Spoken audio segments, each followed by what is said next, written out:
Okay, guys, we're at the final boss, Hitler. Seriously, this is the final boss. We knew it since part 1. And obviously I'm using the stereo without dying, and it's that Justin Bieber gay song, Baby. God damn it. Anyway, so as I've mentioned in the last part, the recording didn't record my own voice, sadly. So it's basically just me narrating over the footage, basically. And I can't hear at this stage. It's like I'm watching the video without sound, so I have to be very careful about what I say, not to spoil anything. But I have done it so that the final stage of the game where you... Well, I won't spoil the final stage, but that part's slowed down to normal speed. Okay.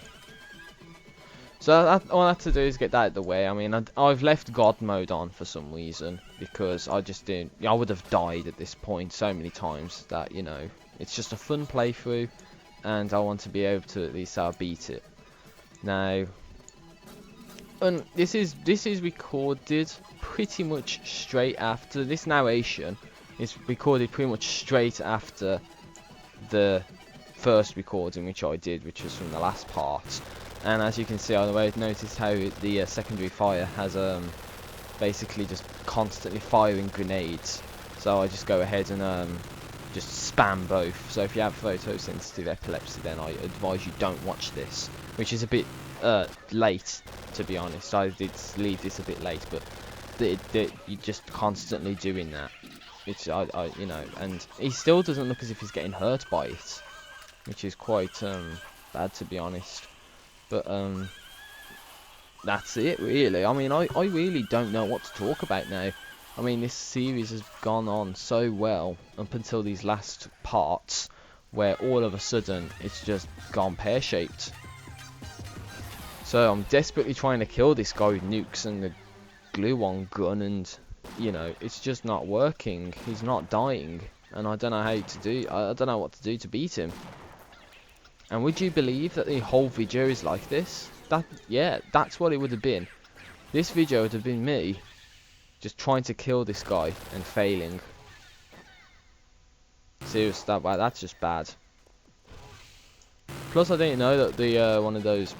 Oh yeah, I'll go under the water here too. So, I said this in the video, even though you can't hear it. I did actually say that if you get caught in the teleporter again, there'll be a gargantua that spawns, and you have to dodge him while trying to get to the teleporter on the ceiling. So you have to be very careful, and bear in mind that you will lose quite a lot of health while doing that as well, if you misplace the fall. Okay. So I just got told my tea's done. So I've got another... It's 3 minutes in so far. I'm sorry about that, guys. So I've got another 7 minutes or so worth of narration to do. So it's okay. I'll rather get the narration done now rather than to leave it at the last minute. I don't know if I mentioned this in the last part. I think I didn't, and it was specifically aimed at this part, but it's a misconception to believe that landing in a liquid upon falling from a great height would save you, because it won't. It actually acts as if you're landing on concrete and you just like smash into pieces and die pretty painfully. Not that I've done it. It's just that, you know, after watching stuff like Mythbusters, you get stuff like that proven wrong. So as you can see, I've tried to land in his head, which I do, but I got teleported back in, and the gargantua I was talking about is right there. Unless it was in the last teleportation and I didn't comment about it, which is bad. Anyway. So yeah, landing in what? So that's why Half-Life is a bit unrealistic, because you land in water and the surface tension that you obtain while falling into the water, it's like it's not modelled. But I guess that dying for no reason is what this would be classed as, and people would not know that. So as you can see, I'm trying to spam grenades into his head and it's not working. So at this point, I do honestly believe that he's glitched and there's no way to beat him.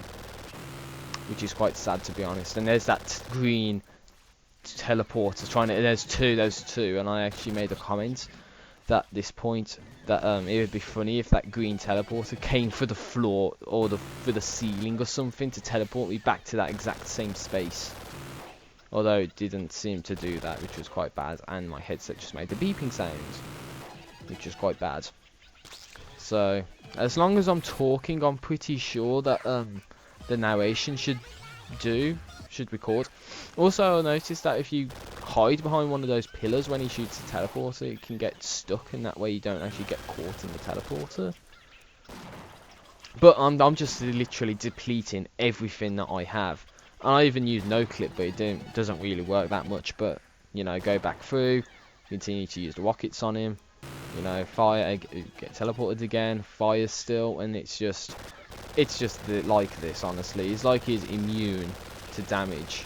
I don't know if it's because cheats were one and he's sort of programmed so that if you use cheats, he's unbeatable. But either way, it's just even if that was the case, it's just tedious as hell to try and beat this guy. And the fact that you move so slow in no clip, and the fact that he keeps firing his teleportation beams at you, it just makes it very difficult to beat this guy. And I think I only ever beat him once legitimately before, but even then that was a bit lucky, to be honest. So I turn no clip off to move a bit faster. Doesn't really help that much, to be honest. So I seriously, if you look at the side, you can see that I play this for nearly 50 minutes. So it's a 50-minute recording, which I've sped up to twice speed on both this part and the last part to actually attempt to make a video out of it. And it's like a monotone monologue over the top of a video of me playing Crack Life, even though you should have my reaction. There is no reaction. It's just a bit of surprising, you know, it's a bit of a surprise here and there. And you get a bit of lag. I'm sorry about that. I'm just going to go ahead and just tap this a couple times to make sure okay, so my sound hasn't completely gone yet, so I'm safe for a little bit longer. So I'll try to beat the hell out of the guy, but he just goes ahead and, you know, teleports me. I just lose at this point because I just think that it's unbeatable and is purposely made to be impossible in this game. And that's the conclusion I can draw. Because he just doesn't die, and I've literally got like no other ammo to use to beat him. Yeah, I'm just like just throwing absolutely everything. I don't even attempt to use the snarks at this point, which I've never used in the entire game up until that point. Also, I'm aware that there's two other weapons which I haven't used. One of them you got a glimpse of, it was a scientist head in one of my earlier parts. If you're following the series, then you'd know, because it's I cheat and I use Impulse 101 and I pull the scientist head out by accident. The other one is another type of grenade, and I've used it myself in like a sort of pre-recording just test of the game, and it's a cluster grenade, like a cluster bomb.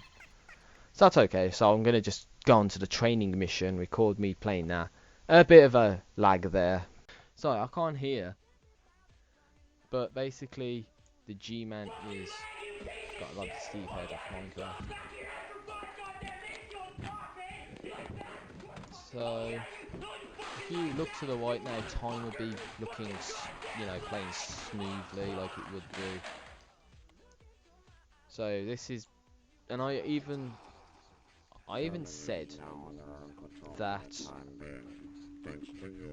So I'm trying not to overdo my voice so that interrupts too much with this.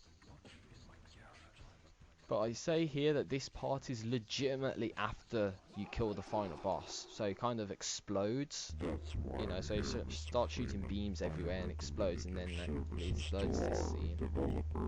You lose all your weapons. You get nothing. So he's got like his wiener hanging out there. and I'm nearing the end of this narration. I can sense it.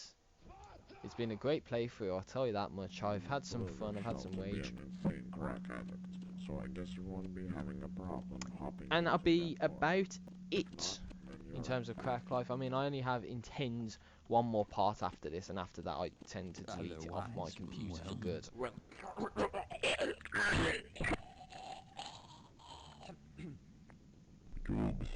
Okay.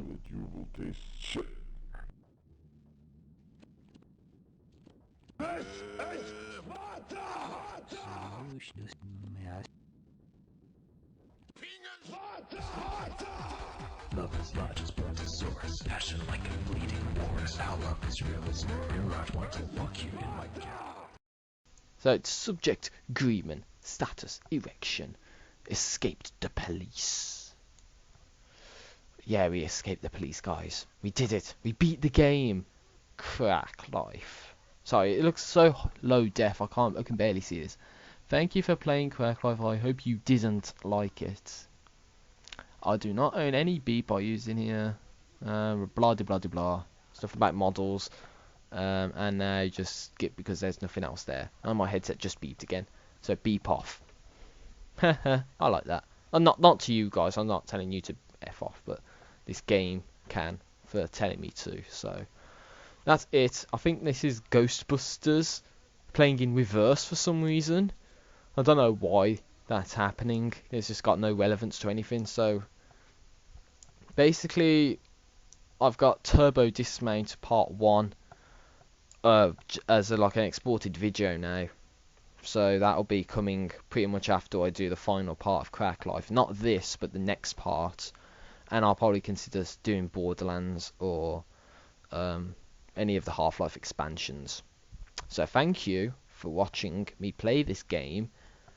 And I hope you'll subscribe to me if you think I was a bit funny, or, you know, hopefully not from watching this, because this part was a bit inferior to my other parts. And I'm going to end this narration here, so thank you for watching, and I'll see you next time, guys. Thank you.